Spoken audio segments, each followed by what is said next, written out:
In the last chapter, Adrienne grappled with the tumultuous challenge of managing her emotions around her ex-boyfriend, Henry, who is now her professor. Compounding her struggle, he seems to appear wherever she goes. The question looms, how much more can she truly bear?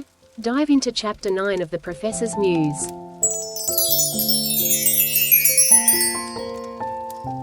Adrienne's thoughts were occupied with the budget on food as she headed to her Philippine history class the next morning.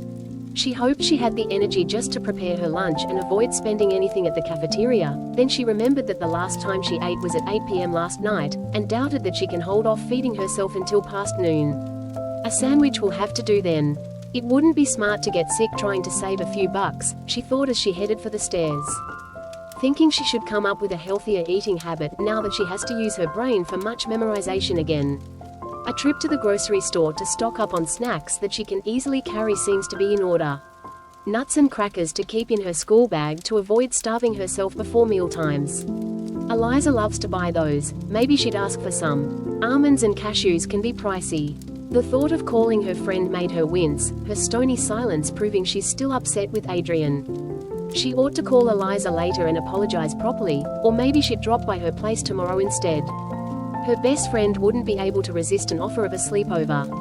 But that would mean a whole night of not being able to earn. I hope I don't get too much homework so I can work more.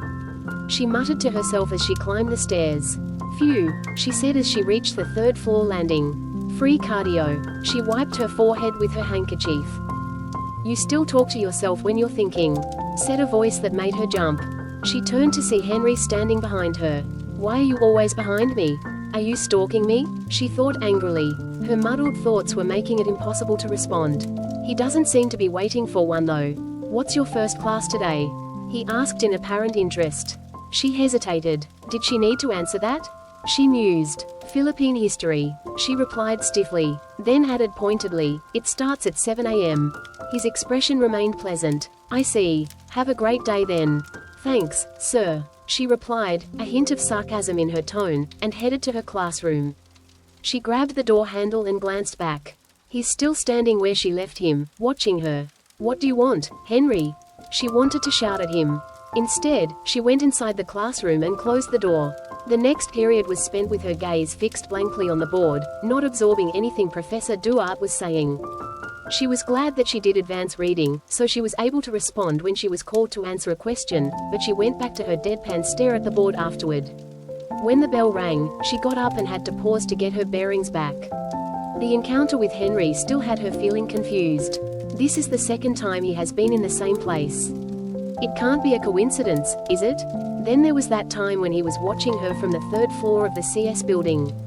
If this were one of those cheesy movies, she could have sworn Henry took the time to know her schedule. But that's absurd, why would he? She can't keep reacting this way, she'll fail all her subjects if she does. Irritated, she headed for her next class. The zoology lab is cold and smells of disinfectant as always. She hoped there was a way to avoid this class, but knew it was hopeless. Her stomach tightened at the thought of dissecting anything. She was not looking forward to that. Today was just a lecture though, which was lucky. She was barely able to keep up. Seeing Henry again seemed to have triggered her memories, the good and the bad. Mostly the good. She finds herself thinking back on the times she spent with him. The endless conversations about their future together. Of the many strolls they took after work, the coffee he'd bring every morning just for her. She can still hear the words he said that made her feel warm inside, believing in true love, and then the few words that negated all of it. In surrender, she let her mind replay those memories. It was tiring to keep fighting it. The next thing she knew, she was hearing the bell signaling the end of her last class for the day. She even forgot to eat. The fact that he seemed to be going out of his way to try and talk to her angered her. Not only does it confuse her, but it also ignites the embers of hope she'd thought had long since been doused. Her mind has been going over possibilities, afraid of where this could lead, but excited just the same. What if there's a chance for them, a second chance? What if he realized he did love her, and he's working on the courage to tell her? Can she let him? He may be a college professor and she, a student, but they are both of age. She wanted to deny that she wanted him back, but she knew deep down that she never stopped loving him. And now, he's here. Is it folly to wish for the happiness that has eluded her for almost a decade, even if it's from the same man who took away that happiness? She didn't realize that she was already out on the grounds until a car horn brought her back to reality.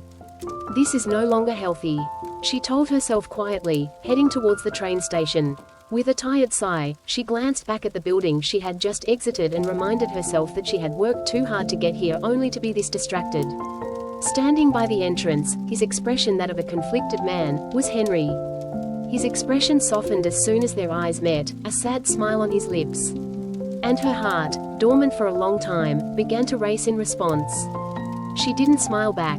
She turned her back on him and headed home, afraid that if he kept showing up like this, she wouldn't be able to resist any longer. That's a wrap for this chapter. Make sure to tune in next week for chapter 10. Thanks for being here, and please subscribe, comment, and share.